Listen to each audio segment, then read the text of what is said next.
Hello viewers, আসসালামু আলাইকুম। আমি এখন আপনাদের সাথে পার্সন নিয়ে আলোচনা করব। পার্সন অর্থ হচ্ছে ব্যক্তি বা পুরুষ। পার্সন অর্থ ব্যক্তি বা পুরুষ।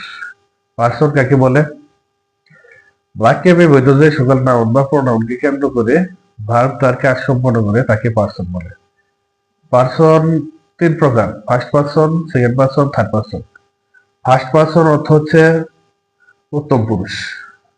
সেকেন্ড পার্সন অর্থ হচ্ছে মধ্যম পুরুষ। থার্ড পার্সন অর্থ হচ্ছে নাম পুরুষ। ফার্স্ট পার্সন কি কি বা ফার্স্ট পার্সন কাকে বলে? আই সম্পর্কিত যত প্রোনাউন আছে তাই ফার্স্ট পার্সন। যেমন আই অর্থ আমি, আই এর অবজেক্ট হচ্ছে মি, মি অর্থ আমাকে। আই এর পসেসিভ হচ্ছে মাই, মাই অর্থ আমার। সবগুলোর মধ্যে আমি আছি। তাহলে উই অর্থ আমরা, আমরার ভিতরে কিন্তু আমি আছি।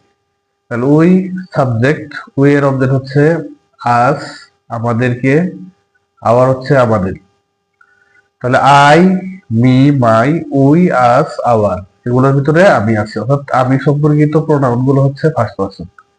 সেকেন্ড পার্সন, ইউ সম্পর্কিত প্রোনাউন গুলো হচ্ছে সেকেন্ড পার্সন।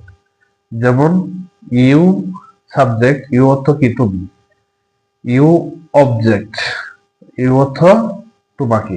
ইউর, ইউর অর্থ তোমার, পসেসিভ। অর্থাৎ ইউ সম্পর্কিত প্রোনাউন হচ্ছে সেকেন্ড পার্সন। যেমন ইউ, ইউ, ইউর।